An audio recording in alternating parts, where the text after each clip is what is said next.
I'm Dr. Manisha Patel. I'm Medical Director of the Adult Congenital Heart Disease Clinic. I was in my internal medicine and pediatrics residency up in Philadelphia. And while I was there, I was really taken by the problems that my patients, especially young adults that were born with chronic illnesses, face as they transition from pediatric to adult care. In particular, I met one patient up there that I was involved in an ambulance transport of. And I was on this transport for an hour, and I got to talk to this young man. He was 22 years old. He had had 3 cardiac surgeries before he was even in kindergarten. And spending that hour talking to him changed my life. I knew immediately that I wanted to pursue the training that would allow me to serve him, and so that's why I chose this subspecialty. So when I was in training at Emory, I wrote a paper about looking at what access to care looked like in the United States for adults with congenital heart disease. And I was incredibly disheartened to find there was a 3-hour window around my hometown of Spartanburg, South Carolina, that had no access to care. So I came back here with the hope of starting this clinic 8 years ago. And it is really a remarkable health system to be a part of. I mean, I've trained at big institutions at Duke and CHOP and Emory, but the collaboration and camaraderie here I haven't seen anywhere else. Another big strength is sort of that vision towards the future. So the need for taking care of this patients was noted. When I came here, I was incredibly surprised and happy with how receptive the leadership was for creating the space for this clinic and serving this vulnerable patient population.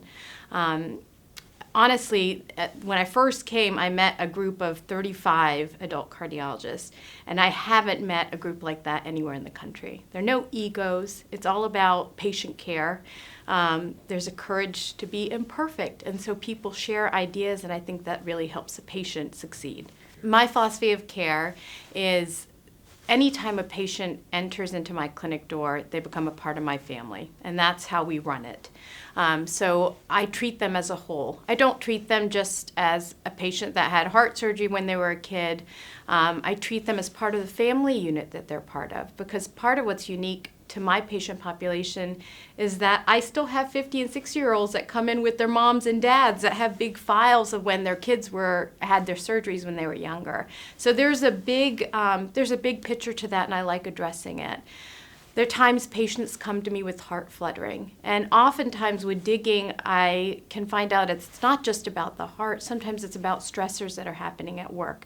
So I really do think there's a level of mindfulness that needs to occur during patient and doctor interactions, and that we're a team. So we have to be on the same page. There has to be good communication. Any steps we take forward together. When I'm not at work, I do some medical mission trips. I speak Spanish fluently, so I love being able to use that.